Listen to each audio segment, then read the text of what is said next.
Thank you, Madam Speaker.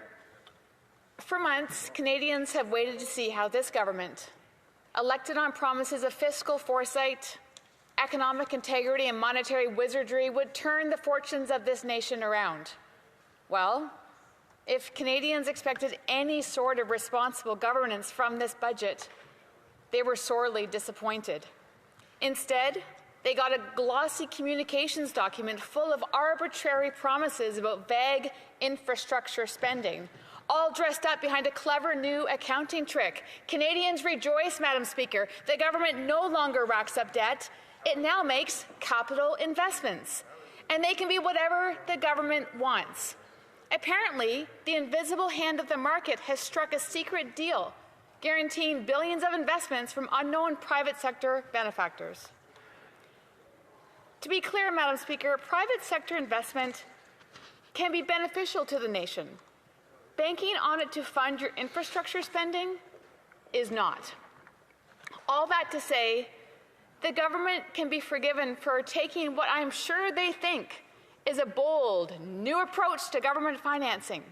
After all, along with the black shoes and white shirts in the PMO, their Prime Minister also brought a new fiscal calendar with him from his time in London, which is why we are now speaking to the budget in November instead of that of the more traditional spring. But the budget is just that. It's a statement of intentions. It remains to be seen what Parliament actually approves and how the government spends the money. I will give the government credit for one thing. It is refreshing to finally see some relief for the ever-suffering estimates process. We have time to actually flesh out the mains instead of diving through a budget and estimates at almost the same time. On to the content of the budget itself. One notable piece of the budget that is of great concern for not just my constituents, but for law-abiding firearm owners across the nation is the arbitrary ad hoc firearms policy. You would think that after 3 decades, at least one person might take the time to inform themselves as to how firearms operate. And yet, here we are, a full 33 years after the initial launch of the Long Gun Registry, with a budget in 2025, and still, Madam Speaker, Liberals are chasing that elusive dragon. The budget proudly claims that weapons, quote, made for the battlefield do not belong in Canadian streets, end quote. I cannot begin to fathom the cartoonish ignorance in this statement, and it boggles the mind that this line went through dozens, if not hundreds of sets of eyes before seeing publication, and not one person stood up and said, this doesn't make sense. It is a clear indication that this government paints our rural farmers, sportsmen, hunters, and Indigenous communities as gun-crazed fetishists that need to be put under the jackboot of the state instead of the responsible, mature, and respectable, law-abiding gun owners that they are. And to make matters worse, we have a public safety minister.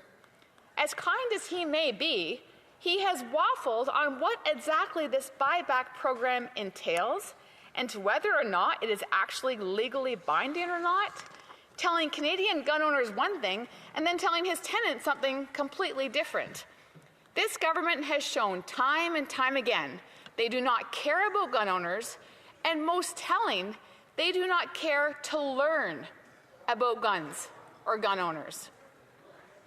No criminals are doing a drive-by shooting in downtown Toronto with a legally purchased SKS. The Conservatives know this. Gun owners know this. Criminals themselves know this, Madam Speaker. I would normally presume the government should know this as well, but as the age-old saying goes, do not attribute to malice what can be explained by ignorance, and I'm certainly not going to argue against that given the 30-plus years of evidence we have. This dovetails very conveniently into the other concern many rural and small urban centres have, that is crime. This government has made big promises to help combat crime, which is refreshing to hear. But again, the government needs to actually follow up on its promises instead of rehashing the same promises year after year, budget after budget. It also means working with our provincial cousins to ensure they have the capacities and infrastructure for the federal laws to be effective in the first place. We need to move beyond the tired old blame game between federal and provincial governments and get laws passed, jails built, and criminals behind bars. And it needs to be a priority that ought to be championed by the federal government. What the provinces need is leadership and a firm commitment from Ottawa to keep our cities, towns, and communities safe. In tandem with this, and related to my previous point, Ottawa needs to understand that rural Canada exists. There are millions of Canadians that are quite literally nowhere near law enforcement or emergency services. I urge the government to keep this in mind at all times, especially when looking at ways to tackle crime in rural Canada. Another group who are often lost in discussions in Ottawa are that of our seniors. Madam Speaker, these are the men and women who built the country that we call home today. Their labor, toil, struggles, and efforts have granted us a nation that, despite some very real issues, is among one of the greatest countries to live in the world, and they deserve our respect and admiration. The measures in the budget to combat economic abuse are welcomed. As we all know, financial abuse and fraud especially affect our golden Canadians. It is imperative that the government works with financial institutions to spot instances of abuse and take mitigating steps to protect potential victims. Our aging population is an issue that policymakers have ignored for years, and we do so at our own peril. I urge this government to heed the needs of our seniors and their families. The hallmark of a civilization is how we treat the most vulnerable, and nowhere is that more true than with our seniors. I'd like to finish off by talking about the issue that has been dominating headlines for months now, trade, and in particular, what this budget and government have been doing on the file as of late. Conservatives understood that the government wanted to take its shot in negotiating with the United States. We showed patience while the government withheld details, recognizing that not everything can be conducted in full public view, and we support the efforts to diversify trade relationships.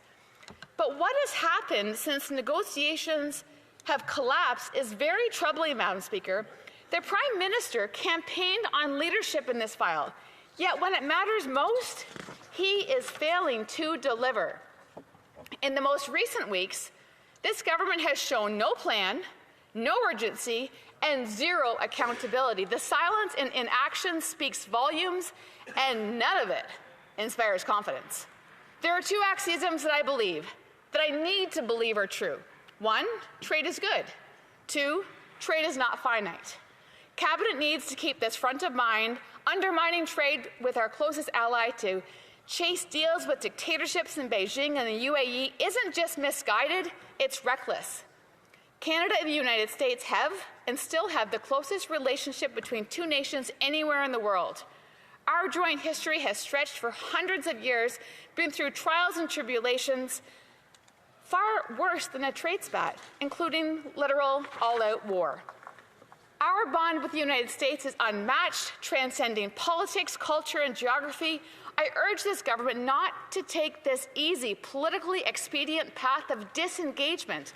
The decisions we make now will have consequences far beyond the next 3 years. With the world at crossroads, war in Europe, saber rattling in the South China Sea, terror and death across Africa and the Middle East, now more than ever, Canada must turn toward, not away from, the country that is always and will always be there. Madam Speaker, in closing, Canadians deserve a government that balances ambition with responsibility. The budget offers flashy promises, but little substance.